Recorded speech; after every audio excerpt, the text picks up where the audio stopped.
Forever Fest is getting to know the artists beyond the stage through one-on-one interviews leading up to the event, giving each artist a chance to share their story and what they bring to the community before we all come together on October 23rd. Alright, today is getting to know you, hearing your story, and learning more about your journey as a writer, poet, and creative. For those who don't know you yet, introduce yourself. Tell us who Shockie G is, what you do, and what first connected you into writing and poetry. All right. Well, my name is Shockie G. I am a poet, author. I got 4 books out now, mostly slam. I'm also a teaching artist. Um, for the most part, writing has always been my form of release.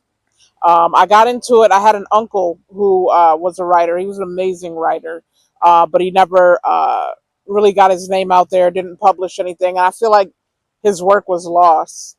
When he passed away, when I went into college, um, I really decided I was going to focus on building a career out of it and making sure that my work was put on paper.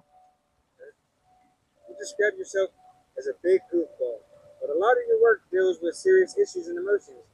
How do those different sides of your personality come together in your writing and performances? Um, so yeah, I do write about a lot of heavy things, but outside of that, I think people who go through some stuff, trauma leads to a lot of comedy.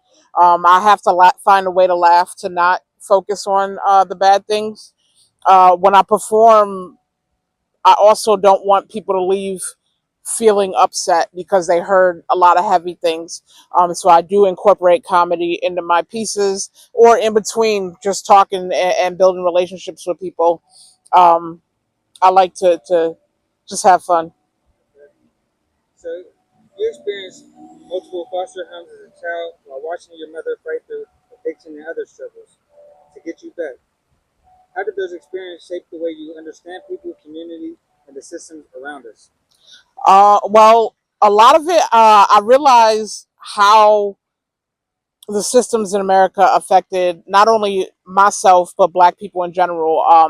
My mother was I don't want to. She wasn't a victim, but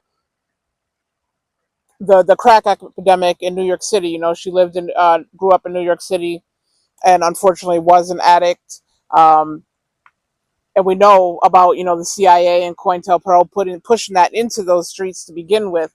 My father was a gay man living. He died from AIDS in the 90s, so during the AIDS epidemic in the 80s and 90s, because they refused to get the people the care they needed. So it made me kind of look at the role that the government and powers to be had, and how it shaped a lot of people in my neighborhood and growing up, and how that affects them. Your Uncle Walt Sr. introduced you to poetry, and after his passing, you committed yourself to becoming a published writer.